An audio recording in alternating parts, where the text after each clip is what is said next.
Hello, I'm Dr. Parme Giuntini from Otis College of Art and Design.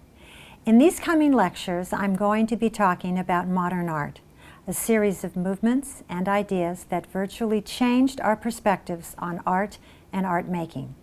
We're going to start with realism in France around 1850 and end up in New York City with abstract expressionism in the mid-20th century. Learning about modern art means much more than looking at paintings and sculptures and talking about style. To understand how and why these dramatic changes took place, you need to understand what it meant to be modern, why it happened in Europe and not in China and Peru, what kinds of ideas, philosophies, and events changed the way that people thought and what they did, and that includes making art.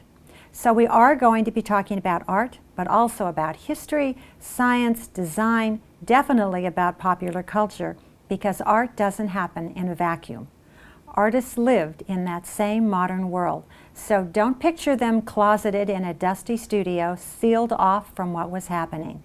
What they thought and made was often a response or a challenge, a critique or a celebration of modernity. To understand modern art, you have to first understand the modern world. We're going to begin in France because that is where the very idea of being modern was developed. Let's start with the basics. What exactly did it mean to be modern in the middle of the 19th century? The first part of the 19th century was dominated by Romanticism, which was a philosophical, literary, musical, and artistic movement. Romanticism stressed variety, creativity, and the expressive imagination of the artist, or the poet, or the composer. In painting, the Romantic approach privileged a vast range of human responses to nature, to events, to activities. Expressiveness and imagination were the key words, and audiences increasingly grew accustomed to and therefore expected dramatic pictures that thrilled them and engaged their passions or aroused their tenderest sympathies. Let's look at two very different examples. The first is called Monk by the Sea, painted by the German artist Casper David Friedrich around 1810. Most of what the artist has depicted is a landscape of ocean, shore, and sky with long horizon lines and billowy masses of dark, dense clouds. In the center, there is a very tiny figure. That's the monk. He stands alone on the beach and contemplates the majesty of nature and perhaps God. For anyone who has stood looking out at the ocean, amazed by its size, its sounds, its unceasing movement, the painting is a reminder of how small we are in this universe and how deeply indebted we are to nature, which we can harness at times, but never completely control. This is a Romantic approach to a very human sensation, and the artist made it personal and dramatic by using only one small figure imposed against a huge landscape, so the painting mirrored an experience. Most Romantic paintings were highly narrative. They could depict a very personal story, like Monk by the Sea, but artists also used stories from ancient or contemporary history or literature, making changes or alterations to them in order to increase the dramatic appeal. Let's look at Theodore Gericault's Raft of the Medusa from 1819, which depicted the horrific survival experience of French passengers abandoned by the captain of their ship and left to float on a raft. The event received widespread news coverage, and many people shared the young artist's anger that an aristocratic French captain would save his own life and leave his passengers at risk. Gericault made the painting a couple of years later, so the composition is imaginative and creative, but not an accurate document of the survivors. His beautifully muscled bodies, some of which drift into the water, look nothing like the scrawny survivors, and there is no evidence that they ever formed a human pyramid. But that wasn't his goal. Instead, he wanted to inspire the audience with a painting that conveyed anguish, hope, and heroism. For that reason, he selected the most dramatic moment of their well-known story, the moment when they had spotted a ship in the far distance, but they didn't think they had been seen. It was the most hopeful and the most despondent moment, and that made it the most romantic. Literally anything could be a romantic subject. The English artist J.M.W. Turner painted Rain, Steam, and Speed, the Great Western Railway, in 1844 to help communicate his own fascination with railway travel. Railroads were a fairly new invention, and the sensation of traveling so quickly, watching the landscape whoosh by, getting from one place to another in iron cars that rattled and spewed steam, was a new experience for everyone, and far different than walking, or riding a horse, or traveling by carriage. Turner wrote about opening the train window and sticking his head out to experience the wind and the sensation of moving so quickly, and that is what he tried to convey in the painting. Most romantic paintings were dramatic like these, but others depicted feelings of contentment, even nostalgia. John Constable's famous landscapes of rural England demonstrated his love of the country and country life, as well as his interest in science and meteorology, the newly developed science of cloud studies and weather prediction. Constable became famous for landscapes that depicted real places with real weather, like that you see in the Haywain from 1821.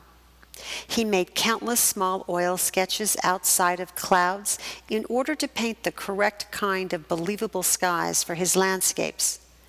True, he sugar-coated rural life, making it seem as though the peasants were happy and contented living on the land, often his own land, since he was also a landowner. But the buyers didn't mind. They were wealthy too, and quite content to buy new pictures that validated their status and their lands, and they liked to think of the peasants as being happy.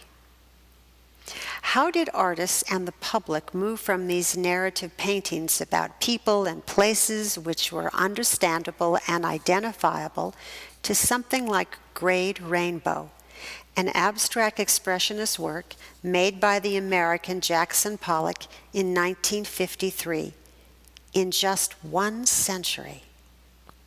Grade Rainbow has no obvious story at all, no background, no foreground, and hardly any brushstrokes, since the artist poured or flung or spattered the paint onto a canvas that was laid on the floor rather than on an easel. This is far more than variety and imagination. This is a culture change. It affected more than artists and what they wanted to paint. It implicates a century of change, dramatic change that affected everything from politics to science to production to social relationships. This is the story of modern art and a modern world. Art changed because people changed. Art never happens in a void. As a cultural product, it must be made. And by the mid-19th century, there were tremendous cultural changes occurring throughout much of Western Europe, which resulted in what we call the modern world and modernity. People use the term modern in a variety of ways, often very loosely, with a lot of implied associations of new, contemporary, up-to-date, and technological. You all know the difference between a modern country and a third world country, and it usually has less to do with art and more to do with technology and industrial progress, indoor plumbing, easy access to consumer goods, freedom of expression, and voting rights. Modernity and its associations with art beginning in the 19th century had certain specific associations that people began recognizing and using as barometers to distinguish themselves and their culture from earlier 19th century ways and attitudes.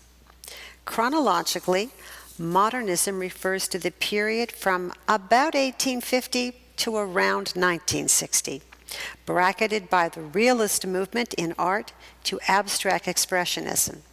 That's just over 100 years. During that period, the Western world experienced some significant changes that transformed Europe and the United States from traditional societies, that is, societies that were agriculturally based, often governed through hereditary monarchs and landed aristocracy. Obviously not the case with the United States, although government was dominated by wealthy men. Changed them from these traditional societies to modern societies. I'm going to give you a list of characteristics of modern societies. First of all, capitalism. Capitalism replaced landed fortunes and became the economic system of modernity, in which people exchanged labor for a fixed wage and used their wages to buy ever more consumer items rather than produce them themselves. This economic change dramatically affected class relations, since it offered opportunities for tremendous fortunes through industrialization and technology. Somewhat like the technological and dot-com explosion of the late 20th and early 21st century. The Industrial Revolution. This began in England in the late 18th century and rapidly swept across Europe, hitting the United States immediately after the Civil War. The Industrial Revolution transformed economic and social relationships, offered an ever-increasing number of consumer goods, even changed notions of education. Who needed the classics when a commercially and technically oriented education was the key to financial success? All of this heightened a sense of competition and progress. Urban culture replaced agrarian culture as industrialization and cities grew. The exodus from small farms, towns, and agrarian life to cities helped break down traditional culture, values, and economies. But it also brought new complications, such as growing urban crime, more prostitution, a sense of alienation and depersonalization. Assembly lines, anonymous labor, middlemen, and cash-and-carry economics created more consumer items, but also a growing sense of depersonalization. You no longer knew the person who made your shoes. You bought them in a store. The gap between the haves and the have-nots increased, and this was really visible in the cities. Technological advances such as industrialization, railroads, gas lighting, streetcars, factory systems, indoor plumbing, and scientific advances were rapidly made, rapidly known, and adapted for greater convenience. These changes dramatically affected the way people lived and how people thought about who they were, what they should wear, where they should go, about their values, about their lives, about art. Increasingly, Western nations distinguished themselves as progressive and modern, and considered non-Western nations as undeveloped and primitive, backwards. Modernity is characterized by an increasing sense of secularism instead of religious authority. People did not abandon religion, but they paid less attention to it. Organized religions were increasingly less able to dictate standards and values as they applied to art. Fine art moved from recreating human experience and history with a relationship to God's creations to situating aesthetic experience as a secular equivalent for emotions and spiritual experience, which had long been understood as religious. The modern world was extremely optimistic. People saw these changes as positive. They welcomed innovation. They championed progress. Change became a signifier of progress and modernity. Stasis signaled outmoded, old-fashioned, conservative, and was to be avoided by the new modern public. Modern Europe and the United States internalized these positions and used modernity as a way of determining and validating their superiority vis-à-vis the non-West. The 19th century was also a period of tremendous colonial growth and expansion, all in the name of progress and social benefit. These ideas and changes, which made modern societies look and act and think so differently from traditional cultures, encouraged the belief that the modern world could find universal answers, positions that everyone would agree to. This is going to be especially important for modern artists who are sure they can find a universal approach to art and art making that will work for everyone. By the 19th century, art exhibitions were well established. Throughout Europe, there was a growing art audience and buying market for pictures of all kinds, from large history paintings, which were most suited for public buildings and palaces and often bought by the state governments, to portraits, landscapes, still life, sporting scenes, and genre paintings. Additionally, the print market had expanded to enormous proportions, with buyers for prints of old masters as well as contemporary works, caricatures, and comic art. During the 19th century, dominance of the art market gradually shifted from state purchases and the church and those made by landed families to a larger, more anonymous market of bourgeois or middle-class buyers. Throughout most of the 19th century, the fine art world was still dominated by academies, where artists were trained and where the largest art exhibitions were mounted. The Royal Academy in London and the Académie des Beaux-Arts in Paris were the most famous and the most influential. Americans tried but never succeeded in establishing a national academy that influenced art as strongly as European academies did. American resistance to official cultural control, their often ambivalent attitude or even suspicion towards fine art, and a difficulty in defining a particular style as American were just a few of the reasons for not being able to establish or support any kind of official academy. The academy system guaranteed tremendous artistic exposure to artists who were both members and visiting exhibitors, since the annual juried shows required huge numbers of works in order to draw big crowds. There were drawbacks to such a system, however, and artists increasingly chafed under them. The academies were conservative. It took them a long time to change their ideas about how art should be made and what standards there should be. On the other hand, it was difficult to get good training outside an academy, and membership in the academy guaranteed higher prices for your works and more prestige, as well as better hanging space in the annual shows. Academies all agreed on a specific hierarchy of painting subjects that was headed by history paintings. And these were works based on classical literature, biblical and mythological subjects, and important contemporary historical or cultural issues. The Raft of the Medusa was a history painting. These were generally very large paintings because they were intended to go in state buildings or in palaces, and artists generally expected to sell them to the state or to the very wealthy aristocrats. In history paintings, artists believed they could communicate the most important and universal ideas about human virtue, endeavor, and emotions, and they believed that it made more sense to create these ideas through classical associations, even though they were addressing contemporary issues, and even though the European world was becoming more industrial and modern. This tension between established notions about art and picturing contemporary life remained a central issue of modern art in the 19th century. In order of importance, the next categories were portraiture. These were expensive, They could range from a head and shoulders painting to full-length, life-size paintings.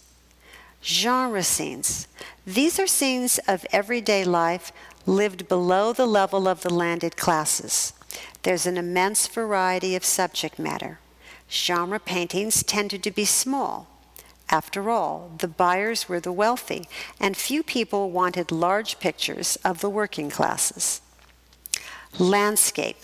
These could be of actual places like the Constable you see here, or they could be highly romanticized with imaginary buildings and even imaginary landscapes. Still life, the lowest category of painting. This would include food, flowers, and objects. For example, the English liked still life with dead game. Many artists closely identified with modernity and embraced new techniques and innovations. The spirit of progress, invention, discovery, creativity, and change. They wanted to participate in creating the modern world, and they were anxious to try out new ideas, rather than following the more conservative guidelines of the Academy. These artists became known as the Avant-Garde. It's a military term for the soldier who takes the lead, what we would call today the point man. It's a bit of a dangerous position, but armies and art can't progress without it. Avant-garde artists were looking increasingly to the private sector for patronage, tapping into that growing group of bourgeois with money to spend and houses to fill with paintings. This new middle-class audience was replete with commercial cash, what we call disposable income, and they wanted pictures that they could understand, that were easy to look at, that fit into their homes, and addressed subjects they liked. Not for them the historical cycle of gods, saints, and heroes with their complex intellectual associations and references. Instead, they were interested in landscapes, genre scenes, and still life. They were not less educated than earlier buyers, but educated with a different focus and a different set of priorities. Reality was here and now. Progress was inevitable, and the new hero of modern life was the modern man. Modernity is then a composite of contexts, a time, a space, and an attitude. What makes an object or a place modern depends on those associations. Throughout the 19th century, there were artists who produced contemporary pictures that we do not label modern, generally because the techniques or the subjects were associated with the conservative Academy approaches. And these pictures and sculptures are often termed academic in order to distinguish them from what is now being defined as modern. We'll stop right now on the edge of the modern world. Next time we'll talk about the realist movement and the first paintings to seriously challenge academic art. That was a lot of information, but it's important to know what people valued about art and why institutions like academies were so powerful. We live in a world of rapid change with lots of art happening at the same time, so it may be hard at first to understand why people living in the modern world in the 19th century were so resistant to modern art, what made it so different, why are concerns like obvious brushstrokes or skewed perspective so threatening? Why couldn't there be different definitions of good art? To answer those questions, we need to look at the first movement, realism. There's a lot to cover here, so we're going to do it in 3 parts. We'll look at the beginning of realism through the works of Gustave Courbet. Then we're going to stop and look at photography, which was a very modern invention. And finally, we'll finish through the works of Edouard Manet, who was the quintessential painter of modern art in the 19th century.